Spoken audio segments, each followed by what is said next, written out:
"Get down!" The shout came from a temporary logistics worker with no rank, no clearance. Someone meant to stay invisible at a high-level security summit. Now! She Back moved off! This first, is my call, stepping not in front of yours! a little girl near a restricted zone, her body reacting with the precision of someone trained to recognize danger before it announces itself. While security prepared to reprimand her for causing a scene, a sharp blast cracked from the exact spot she had been watching. Only then did a Navy Admiral rush forward and pull the child into his arms. The room froze when the truth landed. The woman they dismissed had just shielded the daughter of a former Navy SEAL commander. The conference center was one of those massive places downtown, all glass and marble, filled with the kind of people who wear stars and flags on their shoulders like it's casual Friday. Mara Kincaid showed up at 6 a.m, badge clipped low on her plain white blouse. Gray slacks pressed, but nothing fancy. Hair in a simple ponytail that wouldn't get in the way. She carried boxes of bottled water, stacked programs on tables, checked microphones the way she'd been told to. Nobody looked at her twice. To them, she was just staff, the kind you walk past without seeing. She liked it that way, kept things simple. She moved through the hallways, checking sight lines out of habit, then caught herself and went back to counting name tags. 30 minutes prior to the incident, Mara had been kneeling on the floor of the VIP lounge, scrubbing a coffee stain out of the plush beige carpet because a senator's wife had tripped and blamed the clumsy help. The woman had stood over Mara, discussing summer homes in the Hamptons with a companion, casually flicking drops of latte onto Mara's shoulder without even acknowledging the human being beneath the fabric. Mara hadn't flinched, her hands working the cloth in steady, rhythmic circles, absorbing the heat of the liquid and the chill of the disrespect with the same neutral expression. When she finished and stood up, the wife simply pointed to a discarded napkin on a side table and snapped her fingers, expecting Mara to fetch it like a retriever. Mara picked up the trash, her eyes briefly scanning the woman's wrist for a security clearance band, noting it was loose a security violation before walking away without a word, depositing the napkin in the bin with precise, silent efficiency. That's when she saw the little girl, 7 years old, maybe, standing alone by a velvet rope that marked off the restricted corridor. The child had on a navy dress with tiny white anchors, clutching a worn stuffed bear, eyes scanning every face that passed. Mara set her clipboard down on a folding table, walked over slow so she wouldn't startle her, and crouched down. "Hi, sweetheart, you looking for somebody?" The girl nodded, lower lip trembling. Mara offered her hand. The small fingers slipped right into hers. Trusting in that way, only kids can. Mara led her a few steps away from the open hallway, closer to a pillar where there was cover on 2 sides. She didn't think about why she chose that spot. It just felt right. As they waited, the girl's breathing hitched, panic setting in as the crowd grew louder. A sea of towering uniforms and expensive suits. Mara shifted her position, blocking the chaotic visual of the lobby from the girl's direct line of sight. She tapped the back of the child's hand in a specific pattern, 3 taps. Pause. 2 taps. A sensory grounding technique she had once used to calm traumatized assets in extraction zones. The girl looked down at the tapping, her focus narrowing to the sensation, her breathing matching the rhythm of Mara's steady hand. It wasn't the behavior of a babysitter, it was a tactical de-escalation, performed with such subtle grace that to anyone watching, it looked like a simple game of patty cake, effectively dropping the child's heart rate within seconds. Commander Blake Huxley noticed them first. 41, built like he still ran 5 miles every morning, uniform so crisp it could cut paper. He was in charge of security for the whole summit, and he liked everyone to remember it. He marched over, boots clicking loud on the marble. "Excuse me, who authorized you to touch a guest?" His voice carried, drawing heads. Mara stayed crouched, keeping herself between the girl and the crowd. She was alone. "Sir, I'm just keeping her safe until we find her family." Blake looked her up and down, taking in the plain clothes, the temp badge. "Your logistics. Your job is water bottles and chairs. Step away from the child." A couple of nearby officers smirked. One, a major with slicked back hair and a chest full of ribbons, muttered, "Temp thinks she's Secret Service now." Blake didn't just stop at a verbal reprimand. He stepped into Mara's personal space, using his height to loom over her in a classic intimidation, dominance display. He reached out and flicked the laminated ID clipped to her blouse, twisting it around to read the back before letting it snap back against her chest with a stinging slap. "See this code." "Kincaid," he sneered, pointing a gloved finger at the colored strip. "Yellow means support staff. Support staff do not interact with VIPs. Support staff do not loiter in secure zones. You are a walking liability." He turned to his deputy, speaking as if Mara had lost the faculty of hearing. "Check her pockets. Make sure she didn't lift a wallet or a phone while she was playing nanny. These temps are usually hired right out of the halfway house." The smirk spread. A defense contractor in a $5,000 suit, gold watch flashing every time he gestured, leaned into his buddy. Look at her. Probably wandered in off the street. Who let the help play hero? His buddy laughed loud enough for Mara to hear every word. She didn't react, just kept her hand steady in the little girl's. Blake waved over 2 uniformed guards. "Escort this woman out of the secure area." "Now?" The guards hesitated when they saw the child clinging to Mara's leg. Blake's face got redder. "I said now." The contractor, clearly enjoying the show, pulled a $100 bill from his money clip and waved it mockingly toward Mara. "Here's a tip." "Sweetheart," he jeered, tossing the bill so it fluttered down and landed on her shoe. "Go buy yourself a clue. Security isn't for the housekeeping staff." He turned to the circle of onlookers, playing to the crowd. "I bet she doesn't even know who the keynote speaker is. Probably thinks Rules of Engagement is a dating show." The laughter that followed was sharp and jagged, a collective dismissal that stripped her of any dignity. Mara didn't look at the money. She didn't blink. She simply shifted her stance so her shadow fell over the bill, erasing it from view, her focus entirely on the sightline to the main entrance. Iris, that was the girl's name. Mara learned when she whispered it started to cry quietly. Mara knelt again, wiped a tear with her thumb. "It's okay. Honey, we'll find your dad." Blake cut in sharp. "Don't fill the kid's head with promises you can't keep. You're done here." More people gathered, forming a loose circle. A female aide in heels and perfect makeup. The kind who smiles while she cuts you down. Spoke up loud enough for the group. "Really? Dear, this isn't the place for amateur hour. Leave the children to the adults." She said it sweet, but her eyes were ice. The aide took a step closer, wrinkling her nose as if she detected a foul odor coming from Mara's direction.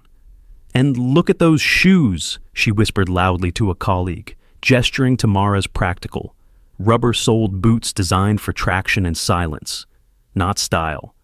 "I suppose they don't pay you enough to look professional. It's practically offensive to have someone looking like a janitor, standing next to an admiral's daughter. It ruins the aesthetic of the entire event." She pulled a bottle of sanitizer from her purse and vigorously rubbed her hands together, staring pointedly at where Mara's hand was resting on Iris's shoulder, implying that Mara's very touch was a contaminant that needed to be scrubbed away.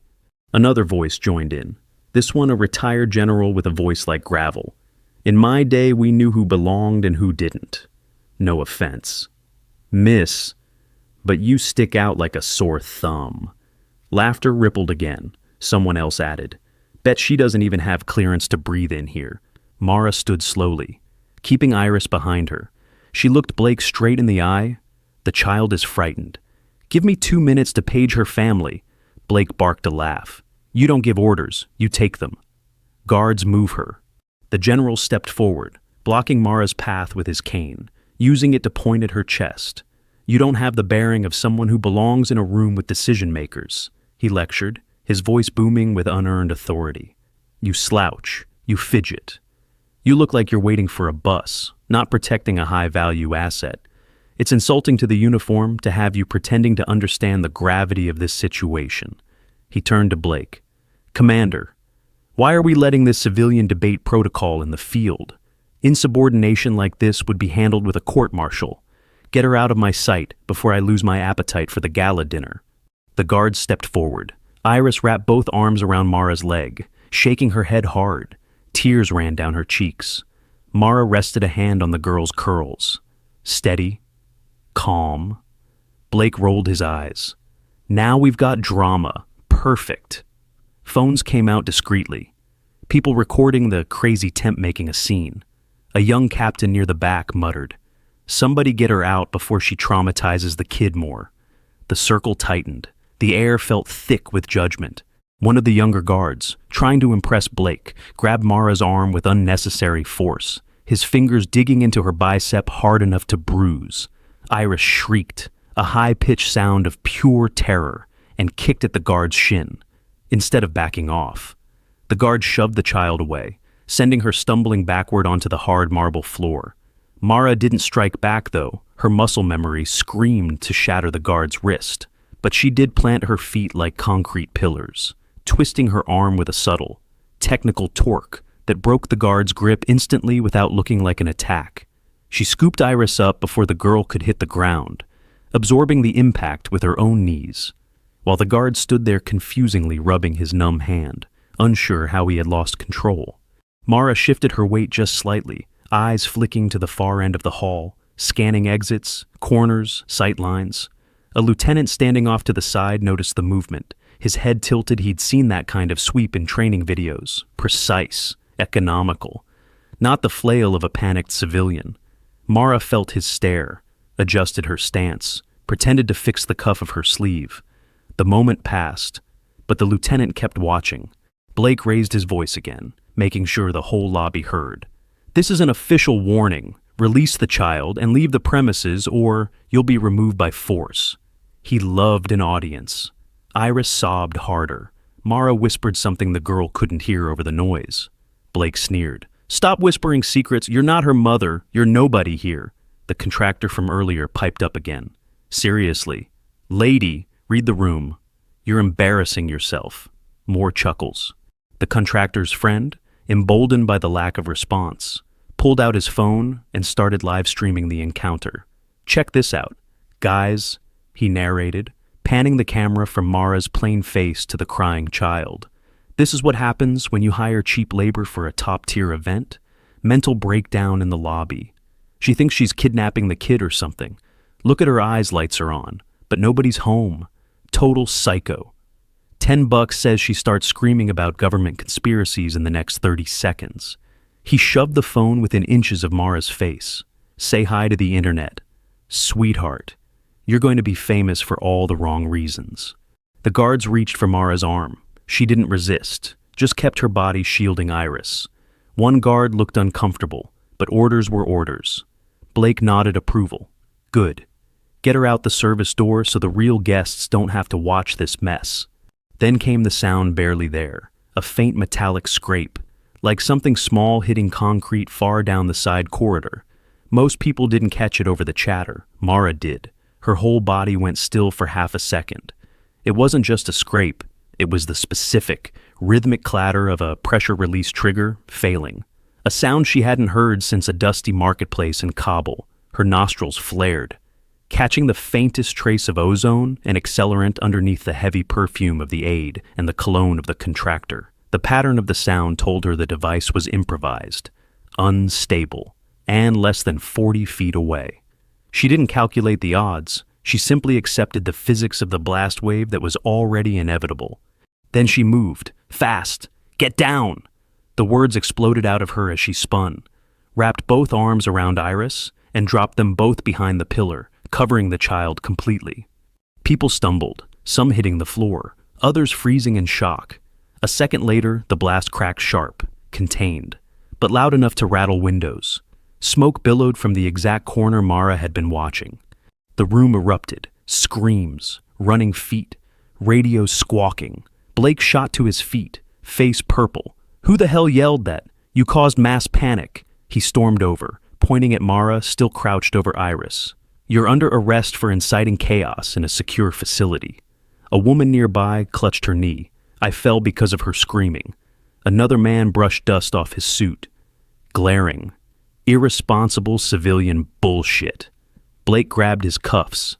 "Stand up. Hands behind your back." As Blake ratcheted the handcuffs onto Mara's wrists, tightening them until the metal bit into the bone.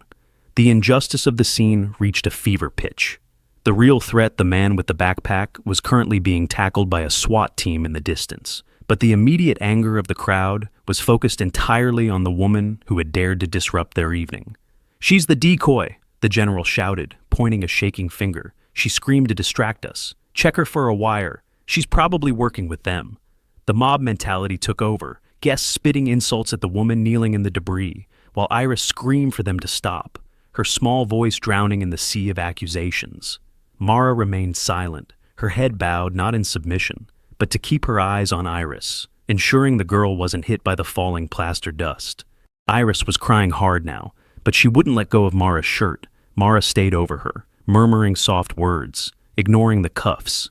Security teams swarmed the blast site, shouting suspect down. Over the radios, they dragged a man out mid-30s, backpack full of homemade device, eyes wild, exactly where Mara's gaze had locked minutes earlier. A big screen in the lobby switched to security footage automatically. Replay showed the metallic drop, the man fumbling, Mara's shout, the shield. The hall went dead quiet. Blake's hand froze on the cuffs. The silence that followed the video playback was heavier than the blast itself. On the massive HD screen, the slow-motion footage was undeniable. It showed the micro-expressions on Mara's face, the instant recognition of the threat while the general was pontificating. The shift in her stance while the contractor was mocking her. It showed her body moving with a velocity that blurred the camera feed. A protective arc that enveloped the child milliseconds before the debris field erupted. It highlighted the guards flinching away from the noise while Mara drove herself toward it to maximize the cover for the girl. The contrast between the flailing, terrified elite and the absolute, lethal calm of the logistics temp was displayed in high definition for every single person to see. He cleared his throat, voice smaller. Coincidence. Lucky timing, no apology. A few officers still muttered, "One lucky guess doesn't make her qualified. Still a temp." Mara didn't answer. She just stroked Iris's hair until the sobs quieted. Then Admiral Rowan Calder stepped out from the row of senior advisors. Tall, silver at the temples, the kind of presence that straightens every spine in the room without a word. He walked straight to them, knelt, and opened his arms. Iris launched herself at him, burying her face in his neck. Every uniform snapped to attention. Calder held his daughter tight, eyes closed for a second. Then he looked at Blake. She did everything right. Everything. Blake swallowed hard, realizing whose child he'd almost had dragged away. Calder didn't stand up immediately. He remained kneeling, bringing himself to Mara's eye level, ignoring the generals and senators hovering around him. He reached out and gently checked Iris's ears, looking for signs of concussion, then checked her arms. When he was satisfied, his daughter was unharmed. He turned his attention to the handcuffs on Mara's wrists. He didn't ask for a key. He simply looked at the steel restraints, then up at Blake, his expression shifting from relief to a cold, predatory fury that made the commander take an involuntary step back.